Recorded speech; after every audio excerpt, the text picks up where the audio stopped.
મહેસાણાના ઊંઝાની આ ઘટના સામે આવી છે। જીરાના વેપારી સાથે ઠગાઈ કરવામાં આવી છે। તો જીરાના વેપારી સાથે ઠગાઈની ઘટના બની। 14 કરોડથી વધુની ઠગાઈ કરવામાં આવી છે। તો કરોડો રૂપિયાની ઠગાઈ કરવામાં આવી। રાજકોટના 4 દલાલો અને વેપારીઓએ ઠગાઈ કરી હોવાનું સામે આવ્યું છે। તો જીરુની ખરીદી કરી વેપારીઓએ ઠગાઈ આચરી છે। સમગ્ર મામલે તપાસ પણ થશે। તો વધુ વિગતો સાથે સંવાદદાતા અલ્પેશ પટેલ ફોન લાઈન પર જોડાઈ ગયા છે। જી, મહેસાણાના ઊંઝામાં જીરાના વેપારી સાથે ઠગાઈ કરવામાં આવી છે। કરોડો રૂપિયા પડાવ્યા છે। શું વિગતો?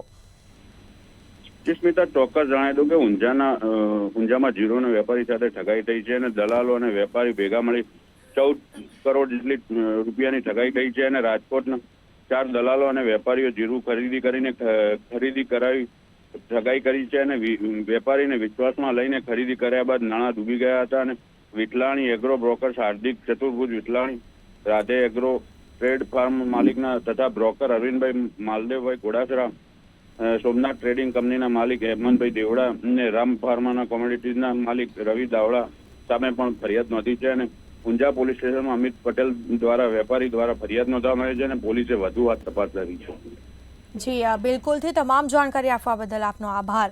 તો જીરુની ખરીદી કરી વેપારીઓ સાથે ઠગાઈ કરી છે। અમિત પટેલ નામના વેપારીએ આખરે ફરિયાદ નોંધાવી છે। તો 14 કરોડથી વધુની ઠગાઈ કરવામાં આવી છે। તો કરોડો રૂપિયા પડાવ્યા છે। વિશ્વાસમાં લઈ અને ખરીદી કર્યા બાદ પૈસા પડાવ્યા હતા।